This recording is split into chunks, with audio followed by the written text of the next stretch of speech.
Graduation में तो आ गए हैं, साथ ही साथ पॉलिटिकल साइंस ऑनर्स भी ले लिया, लेकिन सब्जेक्ट ही क्लियर नहीं हो पा रहा है कि कौन सा सब्जेक्ट कौन से सेमेस्टर में है। अंडर द सीबीसीएस सिस्टम में किस तरीके से मतलब डिवाइड किया गया है आपके सिलेबस को, कौन कौन से आपके साइड सब्जेक्ट पढ़ने होंगे, साइड सब्जेक्ट या जनरल इलेक्टिव होता क्या है, ये सारी डॉट मैं इस वीडियो में आपको क्लियर कर दूंगी। Hi friends, welcome back to intelligent tutorial. चलिए इन सारी डॉट को क्लियर करते हैं इस वीडियो के जरिए, और साथ ही साथ मैं आपको फर्स्ट सेमेस्टर से लेके सिक्स सेमेस्टर तक दिखा दूंगी, बता दूंगी किस तरीके से आपका जो सब्जेक्ट है वो डिवाइड किया गया है। मतलब कि जनरल इलेक्टिव कौन सा आपका सेमेस्टर में रहेगा, कौन सा सेमेस्टर में कंपलसरी कोर्सेज रहेगा, और कंपलसरी कोर्सेज रहेगा तो उसमें कौन सा आपको सब्जेक्ट पढ़ना पड़ेगा। ये सारा डॉट जो मैं इस वीडियो में आपको क्लियर कर दूंगी, पूरे सेमेस्टर वाइज आपको दिखाऊंगी, फर्स्ट सेमेस्टर से लेके पूरे लास्ट सिक्स सेमेस्टर तक किस तरीके से डिवाइड किया गया है इस वीडियो में मैं पूरे क्लियर कर दूंगी। इसलिए थोड़ा सा ये वीडियो लॉन्ग हो जाएगा, तो प्लीज आप लोग लास्ट तक जरूर देखिए। इस तरीके से आपको क्या होगा, इस वीडियो को देखने के बाद सारा डाउट जितना भी है क्लियर हो जाएगा। नहीं तो आप अपने सेमेस्टर का जो पूरा सिलेबस है, सब्जेक्ट है, वो सब मैं आपको क्लियर कर दूंगी, लेकिन उससे पहले आप आंसर दीजिए मेरे क्वेश्चन का। सबसे पहला क्वेश्चन है आपका, पॉलिटिकल साइंस ऑनर्स है, आप बोलिएगा कैसा क्वेश्चन है। पॉलिटिकल साइंस ऑनर्स होगा तभी तो ये वीडियो देख रहे हैं, ऑफ कोर्स, बट दीजिए आंसर। इससे आपका क्या होगा, और भी ज्यादा क्लियर हो जाएगा, सिलेबस से लेके पूरी सब्जेक्ट किस तरीके से डिवाइड किया गया सारा क्लियर हो जाएगा। सेकंड में आपका क्वेश्चन आ रहा है कि क्या जनरल इलेक्टिव कोर्सेज आप चूज किए हैं। जनरल इलेक्टिव कोर्सेज चूज किए हैं, मतलब जनरल इलेक्टिव कोर्सेज में कौन सा सब्जेक्ट रहा होगा। जो भी सब्जेक्ट आप 11 एंड 12 में पढ़े होंगे, बहुत सारा सब्जेक्ट पढ़े होंगे, ओके, उसमें से कोई भी दो सब्जेक्ट आपको रखना होता है।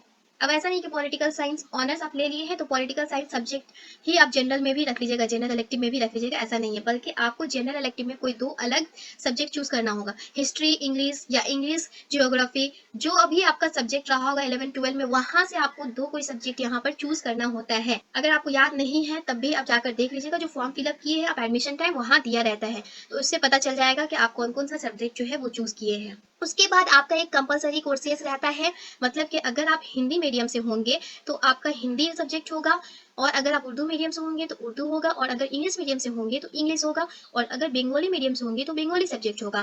तो इससे क्या पता चल रहा है कि सबसे पहले अगर आप पॉलिटिकल साइंस ऑनर्स लिए हैं तो ये तो आपका सब्जेक्ट रहेगा ही। उसके बाद जनरल इलेक्टिव कोर्सेज रहेगा, जनरल इलेक्टिव कोर्सेज में आपको दो सब्जेक्ट चूज करना होगा, ज्योग्राफी इंग्लिश ले सकते हैं, आपका जो भी 11-12 में रहा होगा, आपको जो अच्छा लगता है पढ़ने में वो आप दो साइड से रख सकते हैं। उसके बाद AECC ability enhancement compulsory courses है, जिस भी मीडियम से आप पढ़े हैं उसका एक सब्जेक्ट रहता है। तो ये तीनों चीज आप सभी का रहेगा जो भी पॉलिटिकल साइंस ऑनर्स लिए है। इसमें से 4 पेपर रहता है जनरल इलेक्टिव में, मतलब कि आपका पेपर बहुत कम रहता है। और हालांकि अगर पॉलिटिकल साइंस ऑनर्स में जो आपका है वो 14 कोर्सेज रहता है, ये सब मैं आपको क्लियर कर दूंगी, अभी पूरी डिटेल बता दूंगी किस तरीके से रहता है। ये आपका 3 सब्जेक्ट है, ओके, इतना क्लियर हो गया। पॉलिटिकल साइंस ऑनर है, जनरल इलेक्टिव में आपको 2 सब्जेक्ट लेना पड़ता है। उसके बाद AECC में ऐसा नहीं कि सारा कुछ लेना होगा, हिंदी उर्दू इंग्लिश बंगाली सब लेना पड़ता है, ऐसा नहीं है, कोई भी एक सब्जेक्ट रहेगा, जिस भी मीडियम से आप पढ़े हैं उस मीडियम का एक सब्जेक्ट रहता है। ओके, यहाँ तक क्लियर हो गया। चलिए अब हम लोग देखते हैं कि ऑल 6 सेमेस्टर में कितने आपको कोर्सेज पढ़ने होंगे, कितने पेपर कवर करने होंगे। तो ऑल 6 सेमेस्टर का कोर्सेज स्ट्रक्चर ये है। सबसे पहला बता रहा है कोर कोर्स, CC 14 करना पड़ेगा।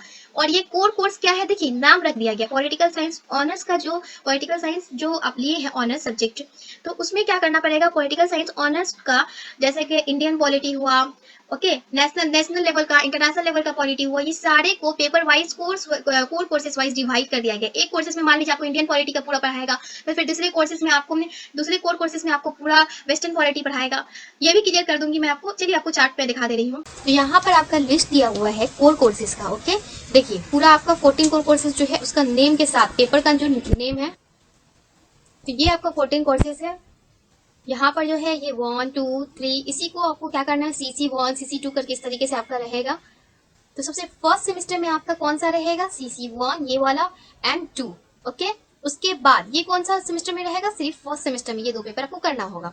उसके बाद ये 3 जो है और 4th नंबर वाला कॉन्स्टिट्यूशनल गवर्नमेंट इन इंडिया जो है वो आपका कौन सा सेमेस्टर में रहेगा, सेकेंड सेमेस्टर में। 3rd एंड 4th जो है आपका वो रहेगा सेकेंड सेमेस्टर में। उसके बाद आपका देखिए 5th नंबर में आ जा रहा है इंडियन पॉलिटिकल थॉट 1, ओके। इसका आपको सिलेबस नीचे मिल जाएगा, ये वाला PDF का लिंक मैं आपको दे चुकी हूँ, डिस्क्रिप्शन में लिंक दिया गया है। देखिए आपका इसका सिलेबस जो है नीचे दिया गया है, ओके। तो इस तरीके से सेमेस्टर वाइज दिया गया है। सेमेस्टर 1 देखिए अंडरस्टैंडिंग पॉलिटिकल थ्योरी, यहाँ पे कोड लिखा हुआ है PLS, यहाँ पर कोड देखिए लिखा हुआ है, ध्यान से देखिएगा, इससे आपको पूरा क्लियर हो जाएगा कि आपका कौन सा पेपर है। यहाँ देखिए PLS means pol science, A means honours, CC means core courses, और ये वन जो है CC1 हुआ, और ये वन जो है ये सेमेस्टर 1 के लिए दिया गया है। TH मीन्स थ्योरी भी आपका होगा, और TU मीन्स ट्यूटोरियल भी होगा। ओके, यहाँ तक क्लियर होगी। चलिए हम लोग लिस्ट देख ले रहे हैं कि लिस्ट में क्या क्या है। उसके बाद आपका जो CC6 रहेगा उसमें कॉम्पिटिटिव गवर्नमेंट एंड पॉलिटिक्स पढ़ना होगा। ओके, ये पेपर का नाम है। जिस तरीके से हम लोग का 11 एंड 12 में क्या होता था कि पॉलिटिकल साइंस हुआ, एजुकेशन हुआ, हिस्ट्री हुआ, ज्योग्राफी हुआ एंड इकोनॉमिक्स हुआ, इस तरीके से सब्जेक्ट का नाम रहता था। यहाँ पर आपको क्या है कि पॉलिटिकल साइंस के अंदर में ये सारा आपको पढ़ना होगा, उसे डिवाइड कर दिया गया है। उसके कॉम्पिटिटिव गवर्नमेंट एंड पॉलिटिक्स को अलग से पढ़ना होगा, नॉर्मल पॉलिटिक्स को अलग से पढ़ना होगा। और हार्ड नहीं है, हार्ड एकदम मत सोचिए कि हार्ड है, आप एकदम इजिली कर पाएंगे। 7 नंबर में है, 7 नंबर रेस्पेक्टिव्स ऑन इंटरनेशनल रिलेशन। फिर CC8 में क्या दिया गया है, इंडियन पॉलिटिकल थॉट 2। उसके बाद 9 में दिया गया है ग्लोबल पॉलिटिक्स सिंस 1945। 10 नंबर में CC10 में दिया गया western political thought and theory.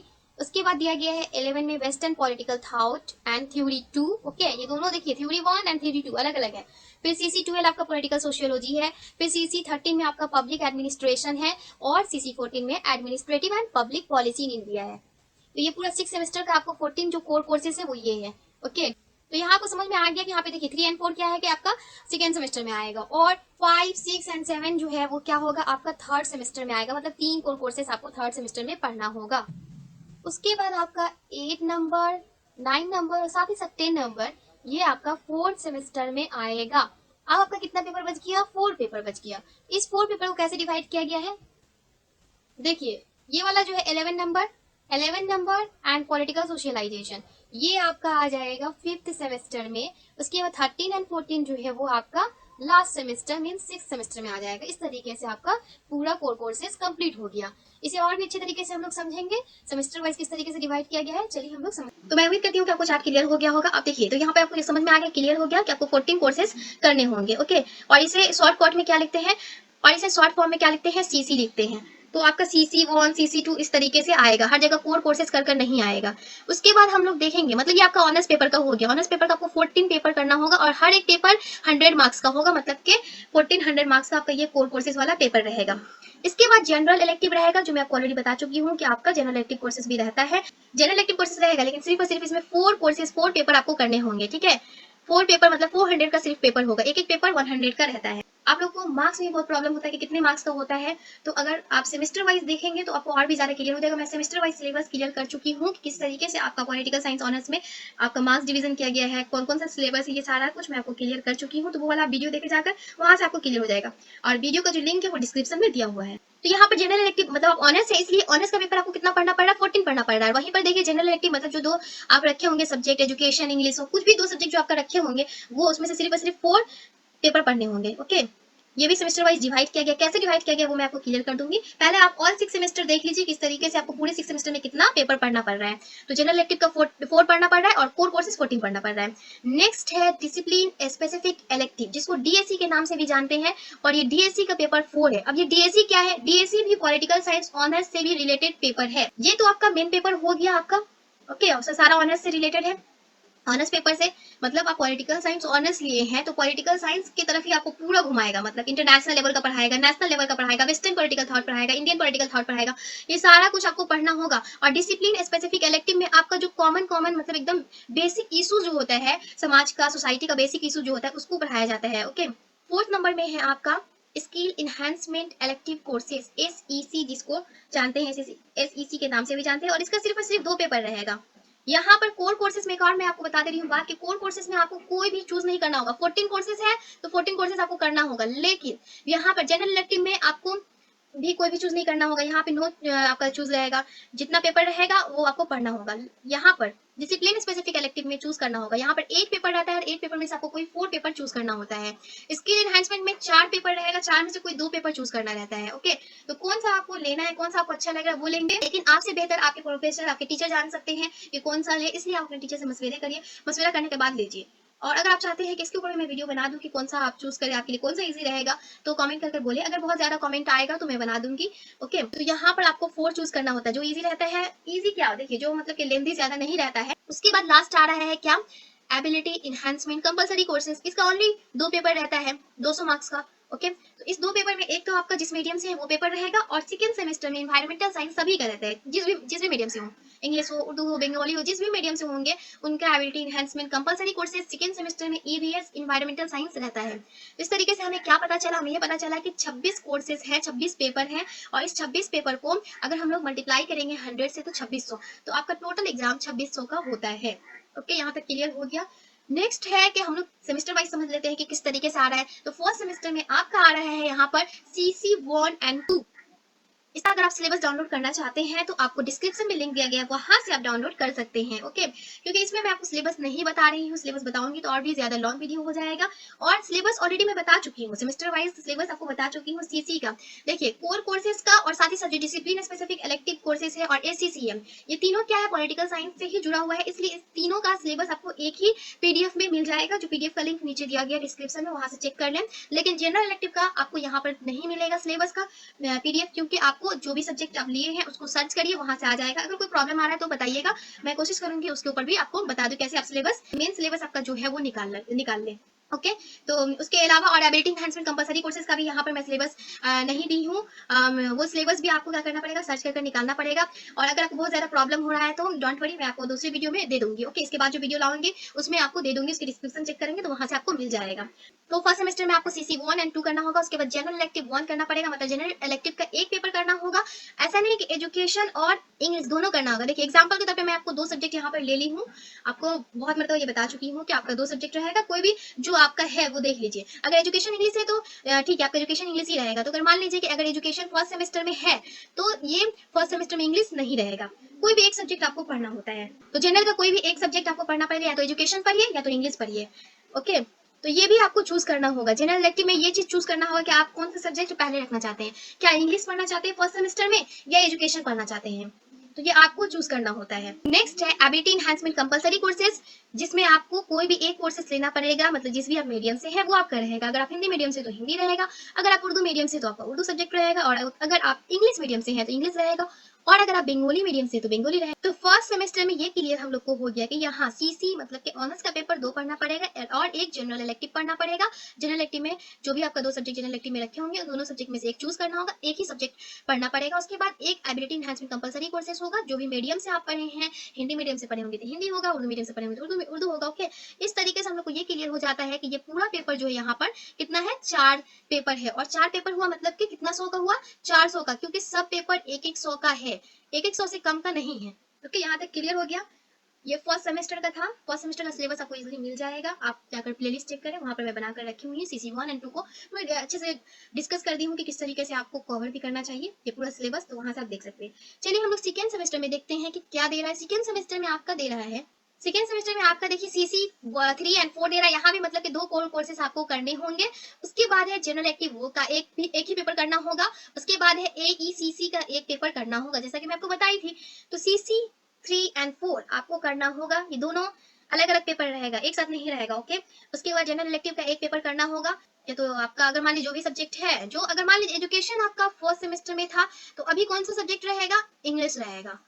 Okay, और अगर आप इंग्लिश रखे होंगे तो आपका एजुकेशन रहेगा। इस तरीके से रहता है। तो यहाँ पर कोई कंफ्यूजन वाला बात नहीं है। जनरल इलेक्टिव में यहाँ पर आपको 2 अपॉर्चुनिटी है। सबसे पहला अपॉर्चुनिटी ये है कि फर्स्ट सेमेस्टर में आप अगर कोई भी 2 सब्जेक्ट लिए हैं, अगर मान लीजिए आपका ज्योग्राफी और इंग्लिश है, तो फर्स्ट सेमेस्टर में अगर आप ज्योग्राफी रखना चाहते हैं और सेकंड सेमेस्टर में भी ज्योग्राफी रखना चाहते हैं तो आप रख सकते हैं। ओके, उसके बाद आपको क्या करना होगा, थर्ड सेमेस्टर में आपको मान लीजिए साइड से आपका क्या है, दूसरा सब्जेक्ट इंग्लिश है, तो इंग्लिश आप रख रहे हैं, फिर फोर्थ सेमेस्टर में भी इंग्लिश आप कर सकते हैं। तो ये सारा आपको फोर्थ सेमेस्टर के अंदर में जनरल इलेक्टिव को क्लियर करना है। आप किस तरीके से आप मतलब लेना चाहते हैं वो आपके ऊपर डिपेंड करता है। रजिस्ट्रेशन के टाइम में ये फिलअप होता है, इसलिए आप लोग पहले से क्लियर रखिए कि आपको कौन सा सब्जेक्ट अभी पढ़ना तो है ही, आपको फोर्थ सेमेस्टर के अंदर में क्लियर करना है। जो भी 2 सब्जेक्ट आपका है उन दोनों सब्जेक्ट को क्लियर करना है। जैसे कि मान लीजिए एजुकेशन और इंग्लिश है, ये दोनों सब्जेक्ट का आपको 2 पेपर मान लीजिए एजुकेशन का रहता है एंड 2 पेपर इंग्लिश का रहता है, तो आपको किस तरीके से कवर करना है इस फोर्थ सेमेस्टर में, आप किस तरीके से रखना चाहते हैं वो आपके ऊपर डिपेंड करता है। और ये कोई हार्ड बात नहीं, यहाँ भी बहुत ही बच्चे स्टूडेंट कंफ्यूज हो जाते हैं कि किस तरीके से रखें। आपको जो भी दिल कर रहा है रख लीजिए फर्स्ट सेमेस्टर में, क्योंकि आपको कवर तो करना ही है पूरा। ऐसा तो नहीं ना कि छोड़कर एजुकेशन ले रहे हैं भी इंग्लिश का पेपर नहीं आएगा, ऐसा तो नहीं है। आपको जो सब्जेक्ट लेना है आप ले सकते हैं। तो आप जो आपका जो भी दिल चाह रहा है कि अरे चलो यही हम पढ़ ले रहे हैं, तो जो इजी लग रहा है फर्स्ट सेमेस्टर में, जो इजी आपको लगता है वही रखिए, क्योंकि थोड़ा सा फर्स्ट सेमेस्टर स्टार्टिंग होता है तो हार्ड लगता है, थोड़ा सा सब वर्ड वगैरह न्यू न्यू कुछ कुछ रहता है, तो उसकी वजह से आपको जो सब्जेक्ट इजी लगता है वो रखें। एबिलिटी एनहांसमेंट कंपलसरी कोर्सेज है और ये इन्वायरमेंटल स्टडीज सभी का रहता है सेकेंड सेमेस्टर में। ओके, ये भी 100 मार्क्स का रहता है और इसका पेपर आपका एमसीक्यू ही टाइप का आता है। पैटर्न भले ही आपका चेंज हो जाए अकॉर्डिंग टू सिचुएशन, वो बात अलग है, लेकिन इसका आपको एमसीक्यू ओएमआर सीट में देना पड़ता है और इससे बहुत ही फायदा बेनिफिट होता है, इसलिए कि आपका मार्क्स नहीं करता है। लॉन्ग क्वेश्चन रहता है तो उससे मार्क्स क्या होता है, थोड़ा सा रिड्यूस हो जाता है, लेकिन इसमें मार्क्स आपको जितना आप लिखिएगा, जितना आपका सही होगा, वो सब मार्क्स आपको मिल जाता है। चलिए थर्ड सेमेस्टर में हम लोग देख ले रहे हैं, थर्ड सेमेस्टर में क्या है। थर्ड सेमेस्टर में सीसी 5 6 7, यहाँ पर क्या नोटिस करने को मिला कि अरे एक सीसी तो बढ़ गया है, एक कोर कोर्सेज बढ़ गया है। ओके, थर्ड सेमेस्टर में बढ़ जाएगा आपका ऑनर्स का पेपर, एक पेपर बढ़ जाएगा, 3 पेपर ऑनर्स का करना पड़ेगा। उसके बाद है SEC skill enhancement compulsory courses का एक पेपर पढ़ना होगा। उसके बाद है जीई में आपको एक कोर्सेज करना पड़ेगा, जो भी आपका सब्जेक्ट रखे हो। मैं आपको बोल चुकी हूँ कि फोर्थ सेमेस्टर में आपको क्लियर करना है इस जीई को। तो यहाँ पर क्या पता चल रहा है कि 3 कोर्सेज तो पूरा सीसी कोर्सेज हो जाएगा, फिर यहाँ पे सीसी वाला एक कोर्सेज है, तो यहाँ पर आपको थर्ड सेमेस्टर में 5 कोर्सेज आपको क्लियर करने पड़ेंगे, मतलब कि आपका 500 मार्क्स का एग्जाम होगा। ओके, फोर्थ सेमेस्टर में अगर हम लोग देख लें तो फोर्थ सेमेस्टर में आपको क्या दे रहा है, सीसी 8 9 एंड 10 दे रहा है। यहाँ पर भी आपका कोर कोर्सेज 3 कोर कोर्सेज दिया है, मतलब कि ऑनर्स का 3 पेपर आपका है। उसके बाद देखेंगे एसईसी है, एसईसी भी जो आपका है वो मैं बता चुकी, पॉलिटिकल साइंस से ही रिलेटेड आता है आपका इसमें टॉपिक। ओके, कोई अनोखा कोई बाहर का कुछ नहीं रहता। एसईसी एक और एसईसी का आपका पेपर रहेगा। उसके बाद हम लोग देखेंगे तो जनरल इलेक्टिव, एक और जनरल इलेक्टिव आपको पढ़ना पड़ेगा। यहाँ पर भी आपको क्या हो रहा है, 5 सब्जेक्ट हो जा रहा है, और 5 सब्जेक्ट कितना 100 का हुआ, 500 का टोटल आपका यहाँ भी एग्जाम हो रहा है। उसके बाद अगर हम लोग नेक्स्ट चले तो फिफ्थ सेमेस्टर आ जा रहा है। फिफ्थ सेमेस्टर में देखते हैं तो हम लोग को पता चलता है कि अरे यहाँ तो सीसी कम कर दिया गया एक, लेकिन यहाँ पर आपका डीएससी पेपर 2 रहेगा। ओके, डीएससी 1 डीएससी 1, एक डीएससी पेपर रहेगा और एक डीएससी और पेपर रहेगा, ठीक है, 1 एंड 2। तो यहाँ पर क्या है, 11 एंड 12 सीसी रहेगा, कोर कोर्सेज 11 एंड 12 रहेगा। 11 एंड 12 कौन सा है, मैं ऑलरेडी आपको चार्ट दिखा चुकी हूँ, तो वो चार्ट में जाकर देखेंगे कौन सा पेपर है, और उस पेपर को फिर आप जब नीचे जाएंगे पीडीएफ के, तो 11 सीसी 12 इस तरीके से आप देखेंगे, उसका नाम भी आपका लिखा हुआ है कि कौन सा आपका पेपर है, तो उसके नाम के मुताबिक आपको सिलेबस इजीली मिल जाएगा। अगर वहां से खोजने में प्रॉब्लम हो रहा है तो आप प्लेलिस्ट चेक कर ले, वहां से आपको इजीली मिल जाएगा। वहां पर मैं आपको पूरे वीडियो के साथ वीडियो में डिस्कस कर चुकी हूँ अच्छे से। तो डीएससी यहाँ पर 2 पेपर रहेगा। डीएससी का तो टोटल कितना हुआ फोर्थ सेमेस्टर में, 4 पेपर है, सॉरी फिफ्थ सेमेस्टर में 4 पेपर हुआ, टोटल 400 का पेपर है आपका यहाँ पर, ठीक है। डीएससी का भी एक पेपर करना हो रहा है, फिर एक और डीएससी पेपर करना रहेगा, और ये डीएससी का नाम रहेगा ए बी रहेगा या B1 रहेगा, A1 रहेगा, ऐसे कुछ रहता है नाम। ओके, तो इसमें मैं आपको बता चुकी हूँ ऑलरेडी कि चूज करना होता है। मान लीजिए डीएससी आपका 2 कोर्सेज है यहाँ पे, तो आपको 4 कोर्सेज दिया जाएगा, 4 में से आपको चूज, जो आप 2 चूज करेंगे, जो आप 2 सिलेक्ट करेंगे, वो 2 का आप देख लेंगे कोड क्या है। ओके, यहाँ पे कोड ज्यादा काम करता है, डीएससी बी, इस तरीके से ही आपको एग्जाम में भी आपका जो सब्जेक्ट रहेगा उसमें नेम जो आपको पूरा डिसिप्लिन स्पेसिफिक कलेक्टिव नहीं लिखना रहता है, सिर्फ डीएससी आपका जो है डीएससी बी है, डीएससी B1 है, वो लिखना पड़ेगा। ओके, मैं उम्मीद करती हूँ कि यहाँ तक क्लियर हो गया होगा आपको। चलिए हम लोग 6 सेमेस्टर का देख लेते हैं। 6 सेमेस्टर में आपका है यहाँ पर सीसी 13 एंड 14, अब आपका हो गया एंड सेमेस्टर, एंड आपका हो जाएगा 13 एंड 14 है। उसके बाद हम लोग देख रहे हैं डीएससी, वो का भी एक पेपर है। उसके बाद एक और डीएससी का पेपर है। ओके, तो डीएससी का पेपर एक और आपको यहाँ पर क्या करना पड़ रहा है, 6 सेमेस्टर में 2 डीएससी के पेपर करने पड़ रहे हैं। इसमें भी आपको देखिए 2 पेपर है तो 4 पेपर दिए जाएंगे, 4 में से जो 2 चूज करना है, जो सिलेक्ट करना है वो 2 सिलेक्ट कर सकते हैं। टोटल पेपर आपका कितना हुआ, 400 का हुआ, इसके अलावा कोई पेपर नहीं होता है। अब ये कंफ्यूज मत होइएगा कि इसके अलावा भी कोई पेपर होता है क्या, कोई पेपर इसके अलावा नहीं होता है। ओके, जितना मैं बताई हूँ 400 का 6 सेमेस्टर में है, तो 400 का पूरा मैं पूरा आपको जो भी ऑनर्स पेपर था वही बता दी हूँ, जो साइड से पेपर था किस तरीके से डिवाइड किया गया सेमेस्टर वाइज वो भी मैं आपको बता दी हूँ। तो कंफ्यूज नहीं होना है कि क्या आपको और भी कोई अलग से फिर एग्जाम देना होगा, ऐसा नहीं है, जो जो मैं बताई हूँ वही देना होगा। जो यहाँ तक वीडियो देखते हुए आ गए हैं उनके लिए कुछ टिप्स है कि किस तरीके से मार्क्स को स्कोर करें। चलिए, तो ये टिप्स देख लीजिए क्या है गुड मार्क्स स्कोर करने का। Use blue and black pen. Blue and black pen, ये तो नॉर्मल सी बात है, इससे क्या होगा, होगा बहुत कुछ होगा। जब आप ब्लू एंड ब्लैक पेन से लिखते हैं तो अपनी कॉपी को देखिएगा, आपको खुद ही अच्छा लगने लगेगा। ओके, जो जो मेन बात रहता है उसको ब्लू एंड ब्लैक पेन से लिखा करें। हेडिंग को ब्लू ब्लैक से दें और उसके बाद आप ब्लू से लिखें। और दूसरा बात, ऑन वर्ड्स में लिखा करें। जब आप ग्रेजुएशन में जाते हैं, ओके, तो आपको ऑन वर्ड्स में लिखना चाहिए। ऑन वर्ड्स में लिखने से क्या होगा, आपको मार्क्स ज़्यादा मिलता है। और अगर आप ऑन वर्ड्स में नहीं लिखते हैं, तो इसी वजह से आपका मार्क्स जो है वो रिड्यूस हो जाता है। आप बोलते हैं कि अरे मार्क्स नहीं दिया एग्जामिनर, ऐसा नहीं है, आपकी गलती की वजह से होता है। वो बोलता है देखिए टॉपिक पर है आप, लेकिन क्या करें कि खुद से बनाने की कोशिश करें। टॉपिक पर है, उसकी कंसेप्ट ले, लेकिन खुद से बनाने की कोशिश करें। इसको करने में थोड़ा टाइम लगेगा, लेकिन हो जाएगा। आप अगर आप एक एक नोट्स को ले लेकर करेंगे तो, और एक साथ सोचेंगे कि सारा कर ले तो नहीं होता है। कोशिश करें कि ऑन वर्ड्स में बनाने की कोशिश करें, ओके। उसके बाद है कि आप किस तरीके से लिखें। कोई भी अगर मान लीजिए आपका क्वेश्चन आ रहा है, तो सबसे पहले क्या करेंगे, इंट्रोडक्शन देंगे। चाहे वो फीचर्स ही क्यों ना मांग रहा हो, बोला हो कि इसका फीचर्स बताए, तब भी हम लोग को इंट्रोडक्शन देना है। कुछ कुछ हिडन पॉइंट रहता है जो खुद से समझना होता है। आपको एग्जामिनर सब कुछ लिखकर नहीं बताएगा, ओके। सारा कुछ आपको ऐसा नहीं कि पेपर में लिखा रहेगा कि ये सब लिखना है। इंट्रोडक्शन आपको लिखना होगा। अगर मान लीजिए किसी चीज का फीचर्स पूछ रहा है, फिर भी आपको उसका सबसे पहले इंट्रोडक्शन लिखना होगा। उसके बाद बॉडी टू द पॉइंट होना चाहिए। ऐसा नहीं कि कुछ भी हम लोग भर रहे हैं उसमें, ज्यादा वर्ड आप लिखिएगा उससे खुश नहीं होता है, बल्कि टू द पॉइंट आंसर होना चाहिए। जो आंसर जो क्वेश्चन किया है उसके अकॉर्डिंग आप आंसर दीजिए। ऐसा नहीं कि इधर उधर की बातें उसमें लिख रहे हैं, तो ये एग्जामिनर को बिल्कुल पसंद नहीं आता। लास्ट में है कंक्लूजन। कंक्लूजन बहुत ही ज्यादा इफेक्टिव काम करता है। इस तरीके से क्या होता है, फॉर्मेट बनाइए किसी भी आंसर का, तो आपका आंसर क्या होगा, अच्छा होगा और मार्क्स भी अच्छा मिलेगा। डिटेल में जानना है तो वो वीडियो को देखें, वहां से क्लियर हो जाएगा। आई होप आपको ये सिलेबस, ये सब्जेक्ट किस तरीके से डिवाइड किया गया है पूरे फर्स्ट सेमेस्टर से लेकर सिक्स सेमेस्टर तक, वो क्लियर हो गया होगा। मैं अपनी तरफ से पूरी कोशिश की हूँ आपको समझाने की। अगर आपको अभी भी कोई प्रॉब्लम है तो आप कमेंट कर पूछ सकते हैं। मैं पूरी कोशिश करूंगी कि आपको आंसर दूं।